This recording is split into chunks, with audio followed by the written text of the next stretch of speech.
Next سوال یہ ہے مفتی صاحب کہ بہت سارے لوگ اکثر ایسا کرتے ہیں کہ وہ فرض نماز پڑھتے ہیں صرف، اس کے بعد جیسے سنت ہوتی ہیں، نفل ہوتے ہیں، فرض نماز سے پہلے بھی کچھ سنتیں ہوتی ہیں تو وہ نہیں پڑھتے ہیں، تو ایسی حالت میں کیا وہ گنہگار ہیں؟ دیکھیے، فرض نماز ایک انسان پڑھے اور نفل اور سنت نہ پڑھے.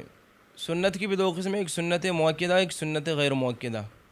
سنت مؤکدہ ہر حال میں پڑھے انسان، سنت مؤکدہ کو چھوڑنے والا گنہگار ہوگا. سنت مؤکدہ کے چھوڑنے پر مواخذہ ہوگا. لیکن جو سنت غیر مؤکدہ ہے، پڑھ لے انسان تو ثواب ہے، نہ پڑھے تو کوئی گناہ بھی نہیں. اسی طرح نفل نماز پڑھے تو ثواب ہے، نہ پڑھے تو گناہ بھی نہیں ہے. لیکن اس کا یہ مطلب نہیں کہ انسان نفل نہ پڑھے، سنت نہ پڑھے، سنت غیر مؤکدہ نہ پڑھے، بلکہ یہ سنت غیر مؤکدہ ہو، یہ نوافل ہو، اس کا اہتمام کرے انسان. کیونکہ کل قیامت کے دن جب انسان کے فرائض میں کمی ہوگی تو وہ کمی سنتوں کے ذریعے پوری ہوگی، نوافل کے ذریعے پوری ہوگی. اب ایسا بھی ہو سکتا ہے کہ بہت سے لوگ سنت اور نوافل گھر میں پڑھتے ہوں. یہ سوال جس کا بھی سوال ہو، کچھ لوگ ایسے بھی ہیں کہ جو گھروں میں نوافل سنت پڑھتے ہیں. تو اگر گھر میں نوافل سنت پڑھتے ہیں تو اچھی بات ہے، اور سنت اور نوافل گھر میں پڑھنا چاہیے. فرض نماز مسجد میں پڑھے. بہتر یہ کہ انسان سنت اور نوافل گھر میں پڑھے، تاکہ گھر میں جب انسان نماز پڑھے تو گھر میں ایک نماز کا ماحول ہو، نماز کا ماحول قائم ہو، دینی ماحول قائم ہو.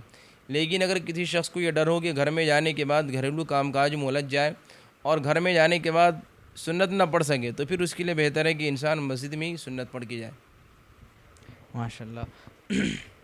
تو ہمارا مفتی صاحب نیکسٹ سوال یہ ہے، جیسے بہت سارے لوگ ایسے کرتے ہیں کہ وہ ویسے تو گھر میں بیٹھ کر کھانا کھاتے ہیں، لیکن ایک مجبوری کے تحت جیسے شادی میں گئے، میرے ساتھ بھی اکثر ایسا ہوتا ہے کہ ہمارا سوال یہ کہ شادی میں جیسے کوئی بندہ جائے اور وہاں پر کھڑے ہو کر کھانا کھائے، جبکہ جن لوگوں نے وہ پروگرام رکھا ہے انہوں نے خود ہی انتظام نہیں کرا، انہوں نے انتظام ہی یہ کرا ہے کہ کھڑے ہو کے ہی کھانا کھانا ہے.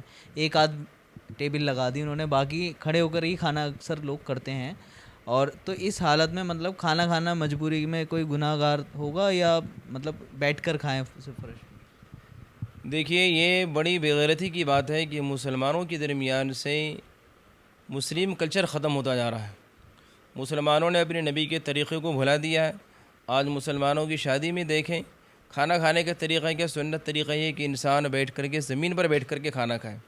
لیکن آج ہم نے اس چیز کو ختم کر کے اور ہم نے بفے سسٹم کر رکھا ہے کہ کھڑے ہو کر کے کھانا کھلانے کا رواج بنتا جا رہا ہے. یہ انتہائی بے غیرتی کی بات ہے کہ مومن کے لیے، ایک مسلمان کے لیے، کہ ہم کسی میزبان کو بلائیں اپنے گھر، ہم کسی مہمان کو بلائیں اپنے گھر اور میزبان اسے کھانا کھڑے کھڑے کھلائے. ایسا نہیں ہونا چاہیے.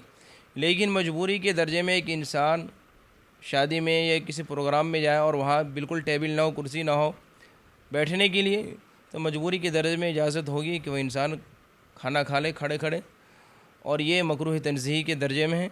ورنہ انسان شوقیہ یہ کام نہ کرے. جہاں تک ہو سکے بیٹھنے کا، اگر کہیں موقع مل جائے، جگہ ڈھونڈ لے، اگر کوئی جگہ مل جائے بیٹھنے کے لیے تو وہاں بیٹھ کر کے کھانا کھائے. یہ میزبان کی ذمہ داری ہے کہ مہمانوں کے لیے بیٹھنے کا انتظام کرے. اللہ پاک ہمیں کہنے سننے سے زیادہ عمل کرنے کی توفیق عطا فرمائے. اور مفتی صاحب، ہمارا نیکسٹ سوال یہ ہے کہ کھانا کھاتے ٹائم بہت سارے لوگ سلام نہیں کرتے ہیں، نہ جواب دیتے ہیں. اکثر میرے ساتھ بھی ایسا ہوا ہے کہ میں اگر کسی کو سلام کرا تو وہ مطلب جواب نہیں دیتے، باقی اور دنیاوی باتیں کرتے ہیں، اس سے کوئی مسئلہ نہیں ہے. تو کھانا کھاتے ٹائم کیا سلام کرنا منع ہے؟ دیکھیے، بعض مواقع پر سلام کرنا اور اس کا جواب دینا منع ہے، بلکہ جواب دینا منع ہے. بعض مواقع ایسے ہیں کہ اگر کسی نے سلام کر لیا تو آپ اگر چاہیں تو جواب دے دیں اور چاہیں تو جواب نہ دیں. اگر آپ نے جواب نہیں دیے تو کوئی باس پرس نہیں ہوگی. سلام اولاً تو سلام کرنا اور ایک سلام کا جواب دینا دو چیزیں الگ الگ. سلام کرنا ایک مستحب عمل ہے کہ اسلام نے ایک مسلمان کو تعلیم دی کہ جب مسلمان دوسرے مسلمان سے ملاقات کرے تو سلام کرے. اور سلام ایک دعائیہ جملہ ہے، السلام علیکم ورحمۃ اللہ وبرکاتہ. اس کے اندر سلام کرنے والا اپنے مومن بھائی کو دعا دے رہا ہے کہ اللہ تعالیٰ کی تم پر سلامتی ہو، اللہ کی رحمتیں تم پر نازل ہو، اللہ کی برکتیں نازل ہو. ایک دعائیہ جملہ ہے، یہ دعا دے رہا ہے. سلام کرنے والے نے یہ عمل کیا، یہ عمل مستحب ہے. جواب دینے والے پر، جس کو سلام کیا گیا وہ جواب دینے والا، جواب دینے والے پر سلام کا جواب دینا واجب ہے. جواب دینا واجب ہے. اگر انسان سلام کا جواب نہ دے تو وہ گنہگار ہوگا، وہ مجرم ہوگا. لیکن بعض مواقع ایسے ہیں کہ ان مواقعوں پر اس بات کی اجازت دی گئی ہے کہ انسان جواب نہ دے. ان موقعوں پر جواب دینا مکروہ بھی ہے. جیسے بیت الخلاء میں ایک انسان بیت الخلاء میں اور کوئی سلام کر دے اسے. میرے ساتھ بھی ایک بار حادثہ ہوا ایسے مدرسے میں. استنجا خانے میں ایک شخص نے سلام کر دیا تو وہاں پر سلام کا جواب نہیں دے، وہاں جواب دینا مکروہ ہے۔ اسی طرح ایک انسان غسل کر رہا ہے، ایک انسان قرآن کریم کی تلاوت کر رہا ہے، یا ایک انسان کسی مسائل میں مصروف ہے، یا دینی مجلس میں بیٹھا ہوا ذکر و اذکار کی مجلس ہے، تو ان مواقعوں پر اگر سلام کا جواب نہ دے تو باز پرس نہیں ہوگی۔ اسی طرح ایک انسان کھانا کھا رہا اور کھانا کھاتے ہوئے کسی نے سلام کر دیا، اگر سلام کا جواب دے تو ٹھیک ہے، نہ دے تو کوئی حرج نہیں۔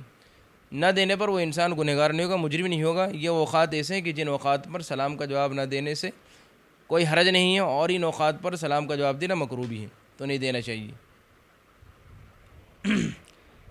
ہمارا نیکسٹ سوال یہ ہے مفتی صاحب، جیسے اکثر لوگ نماز پڑھتے ہیں تو اس میں ایسا کرتے ہیں، اکثر جمعے کی نماز میں دیکھا جاتا ہے کہ وہ جاتے ہیں تو وہ آگے بڑھنا چاہ رہے ہیں، تو صفیں بنی ہوئی ہیں، لیکن لوگوں کو جو ہے اگر انہیں دکھ رہا کہ ایک بندے کی جگہ ہے آگے، تو وہ صفیں ہٹا کے لوگوں کے کندھے پر لاتے بھی لگ رہی ہوتی ہیں۔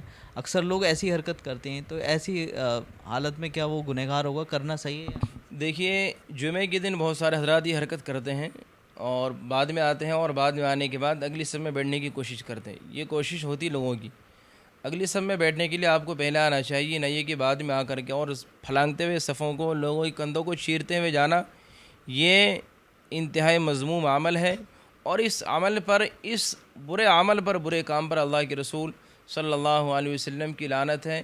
آپ صلی اللہ علیہ وسلم نے سختی سے منع کیا کہ کوئی انسان کو پھلانگتے ہوئے جائے، ایسا نہیں کرنا چاہیے۔ اس سے ایک نقصان یہ بھی ہے کہ جب کوئی انسان بعد میں آئے اور لوگوں کو پھلانگتے ہوئے جائے تو پورا مجمع میں ایک انتشار کی کیفیت پیدا ہو جاتی ہے، مسجد کے اندر سارے لوگ اسے ہی دیکھتے رہتے ہیں۔ تو ہر انسان کو اس کام سے بچنا چاہیے۔ اگر آپ کو ثواب کمانا ہے، ثواب حاصل کرنا ہے، تو آپ پہلے آؤ اور پہلی صف میں جاؤ، نہیں کہ بعد میں آ کر کے اور لوگوں کو چیرتے ہوئے جاؤ۔ یہ عمل انتہائی غلط عمل ہے، غلط طریقہ ہے۔ اس عمل پر مواخذہ ہوگا اور قابل ملامت عمل ہے، اس عمل سے ہر انسان کو بچنا چاہیے۔ ماشاء اللہ۔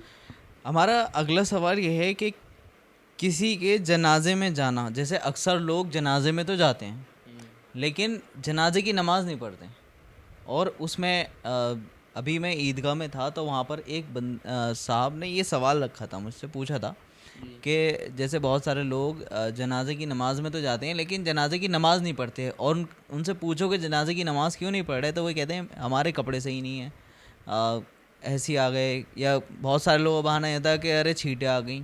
تو جنازے کی نماز میں شرکت کرنا اور جنازے کی نماز ہی نہیں پڑھنا، جنازے میں جا تو رہے ہیں لیکن نماز نہیں پڑھ رہے، تو اس حالت میں کیا وہ گنہگار ہوگا؟ دیکھیے، جنازے کی نماز میں شرکت کرنا، بہت سے لوگ جنازے کی نماز میں شرکت اس لیے کرتے ہیں کہ تاکہ محلے میں یا سماج میں کیا منہ دکھائیں۔ اگر آج ہم نے کسی کے جنازے میں شرکت نہیں کی تو کل لوگ پوچھیں گے، محلے والے رشتہ دار کے بھی آپ نہیں آئے تھے۔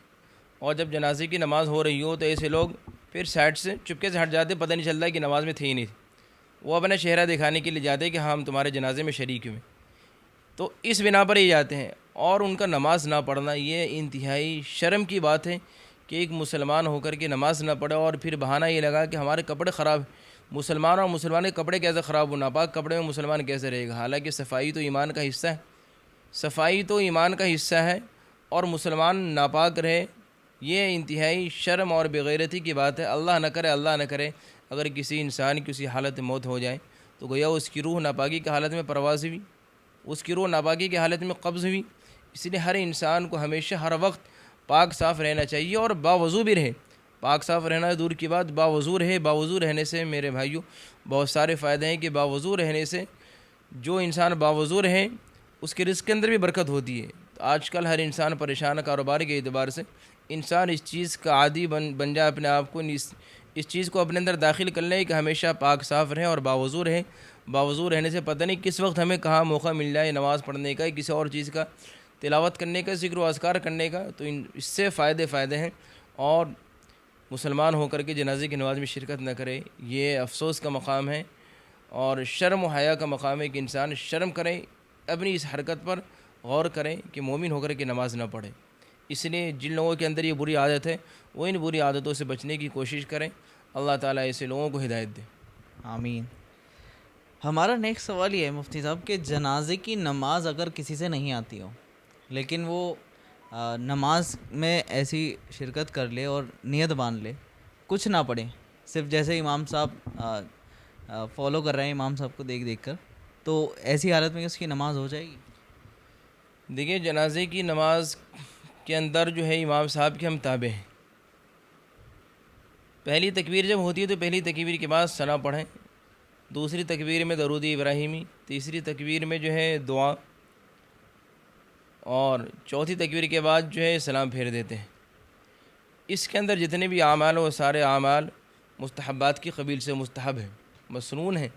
یہ عمل انسان کوشش یہ کرے کہ نماز سیکھنے کی بھرپور کوشش کرے, ثنا پڑھیں, درود ابراہیمی پڑھیں اور دعا. بہت سے لوگ دعا, حالانکہ ثنا تو ہر ایمان والوں کو یاد ہے, درود ابراہیمی ہر ایمان والوں کو یاد ہے, لیکن جو دعا ہے اس کے اندر لوگ گھبلا کر جاتے ہیں کہ بچے کی, نابالغ بچے کی دعا الگ ہے, نابالغ بچی کی دعا الگ ہے, اور ایک عام انسان اور ایک جو ہے سب کی دعا الگ, عام جو مرد ہو یا عورت سب کے لیے دعا الگ ہے. بچہ اور بچی میں فرق ہے, اس میں جو ضمیر کا فرق ہے. جیسے نابالغ بچی کی دعا اور نابالغ بچے کی دعا. نابالغ بچی کی دعا اللہم اجعلہ لنا فرطا واجعلہ لنا اجرا وذخرا واجعلہ لنا شافعا ومشفعا. اور نابالغ بچی کی دعا اللہم اجعلہا لنا فرطا, وہاں لڑکے میں اللہم اجعلہ, لڑکی میں اللہم اجعلہا. تو یہ فرق ہے. اور آگے فرق ہے اللہم اجعلہا لنا فرطا واجعلہا لنا اجرا وذخرا واجعلہا لنا شافعا ومشفعا. یہ نابالغ لڑکی کی دعا. اور بالغ مرد ہو یا بالغ عورت ہو اس کی دعا الگ. اللہم اغفر لحینا ومیتنا وشاہدنا وغائبنا وصغیرنا وکبیرنا وذکرنا وانسانا.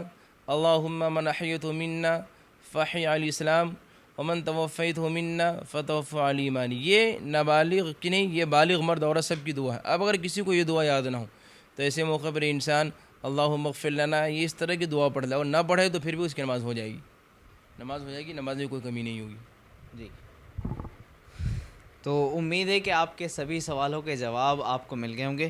تو جلدی جلدی آپ کمنٹ کر کے بتائیں تاکہ ہم اگلی ویڈیو جلدی بنائیں, کیونکہ ہمارے پاس جب سوال زیادہ اکٹھے ہو جائیں گے تبھی تو ہم ویڈیو بنا پائیں گے. تو جلدی جلدی آپ کے جو بھی سوال ہیں آپ کمنٹ باکس میں آپ مجھے کمنٹ کر سکتے ہیں. انشاءاللہ مفتی صاحب آپ کے سوالوں کے جواب دیں گے.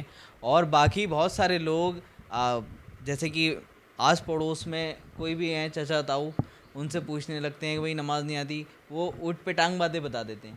تو دیکھیں بہت ہی اچھا موقع ہے کہ مفتی صاحب آپ کے خود سوال کے جواب دیں گے اور بہترین جواب آپ کو ملیں گے, اور اس پہ عمل کریں گے تو صحیح ہے. اور بہت سارے لوگ ایسے ہیں کہ انہیں معلوم نہیں ہے کچھ بھی, لیکن وہ مسئلے بنانے بیٹھ جاتے ہیں. تو اب پتہ چلا وہ گمراہی کی طرف راستہ لے کر جا رہا ہے آپ کو, اور وہ پتہ چلا وہ مسئلہ ہی نہیں ہے, وہ بات ہی نہیں ہے صحیح, نہ وہ کام جائز کرنے کا ہے, لیکن آپ اس لیے کر رہے ہیں کہ بھائی چچا ہے ہمارے, انہوں نے داڑھی وغیرہ رکھ رکھی ہے تو انہیں معلومات زیادہ ہے. تو بہتر یہ ہے کہ آپ علماء سے رابطہ کریں, اور آپ کا جو بھی مسئلے آپ کے آس پاس امام صاحب سے پوچھ لیا کریں, مفتی صاحب سے پوچھیں. اور باقی ہم لوگ تو آپ کے ساتھ ہیں, آپ ہمیں کمنٹ کر سکتے ہیں, ہم انشاءاللہ آپ کے سوال کے جواب دیں گے. اور ایسے لوگوں سے بچیں جو کہ معلومات نہیں رکھتے ہیں لیکن آپ ان سے پوچھتے ہیں اور پتہ چلا وہ مسئلہ ہی نہیں تھا, اور آپ کی نماز ہو یا کچھ بھی, اور پتہ چلا آپ کرے جا رہے ہیں عمل, اور پتہ چلا ثواب کی جگہ آپ گناہ میں شامل ہو رہے ہیں. تو ملتے ہیں انشاءاللہ اگلی ویڈیو میں. تب تک کے لیے آپ اپنا دھیان رکھیں, نمازوں کی پابندی کریں, اور جلدی جلدی کمنٹ کریں آپ کے جو بھی سوال ہیں. السلام علیکم ورحمۃ اللہ وبرکاتہ.